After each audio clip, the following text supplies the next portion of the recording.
আসসালামু আলাইকুম। জামাত নেতা ও সংসদ সদস্য আমির হামজা আবারও আলোচনায়। আমির হামজা বলছে যে কুষ্টিয়ার 3 আসন। তো উনি বলছিল যে মানে সব কিছু দূর করে দিতে হবে, দুর্নীতি বলেন, এই বলেন, সেই বলেন। এই এলাকায় এখন মাত্র একমাত্র আমিই আছি। হ্যাঁ, আল্লাহ আল্লাহ ছাড়া আল্লাহও নাই, আল্লাহও নাই, আমিই আছি সব কিছু ঠিক করার জন্য।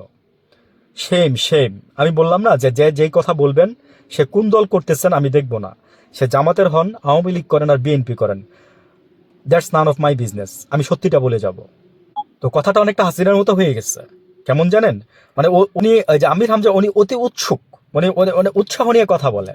হ্যাঁ, উনি মনে করে যে ওনাকে হয়তো বা অনেক মানে ডিমান্ডেবল একটা পার্সন হইতেও পারে, আমি জানি না। তো হাসিনা বলছিল না যে শেখ রেহানা ওনার বোন বলছে যে বোন তুমি 15 লাখ মানুষকে, 15 কোটি মানুষকে খাওয়াও বাংলাদেশের। হুম। আর 10 লাখ মানুষকে তুমি খাওয়াইতে পারবা না, রোহিঙ্গাদের নিয়ে বলছিল, মনে আছে আপনাদের? তো এই হাসিনা তখন বলছিল যে আমার বোনের কথাই আমি রাজি হয়েছি এই রোহিঙ্গাদের রাখতে, বুঝছেন? তো হাসিনা খাওয়ায় ভাই। হ্যাঁ, তো আমির হামজারে আমি বলবো যে ভাই, আর হ্যাঁ, আমির হামজা সাহেব, আপনারা কে খাওয়ায়? আপনার রিজিক কে দেয়? আল্লাহ দেয় না? তা আপনি কিভাবে এই কথাটা বললেন? যদিও কথাটা স্লিপ অফ টাং আপনার, কিন্তু কথাবার্তা যখন বলবেন তখন এটা হুঁশ নিয়ে বললেন। আর যদি না হুঁশ নিয়ে আসতে পারেন না, তাহলে বক্তৃতাই দিয়েন না। কারণ আপনার নিয়ে আলোচনা সমালোচনা বহুত হয়েছে, এর আগেও হয়েছে। আপনার নিয়ে মানুষ ট্রল করে, আপনি জানেন? আপনি জামাত নেতা, আবার সংসদ সদস্য, মানে বুঝেন, পট্টা বজায় রেখেন।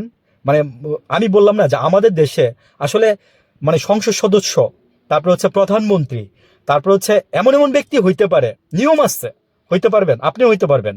ওই যে বললাম না, রিক্সাওয়ালা, চানাচুরওয়ালা, ভ্যান গাড়িওয়ালা, ঠিক আছে? তারপরে হচ্ছে মানে আরো কোন কোন আলম, এরা যদি মনে করেন যে আপনার যে নমিনেশন কিনতে পারে, তা আপনিও পারবেন, তো সমস্যা নাই। আপনার আপনি আপনি ক্লাস 5 পাস না 8 পাস না মেট্রিক পাস না ইন্টার পাস, ওইগুলো আপনার দেখার দরকার নাই। আপনি আপনি ডাক্তার না, আপনি ডক্টর, আপনি ওইগুলো দেখার দরকার নাই।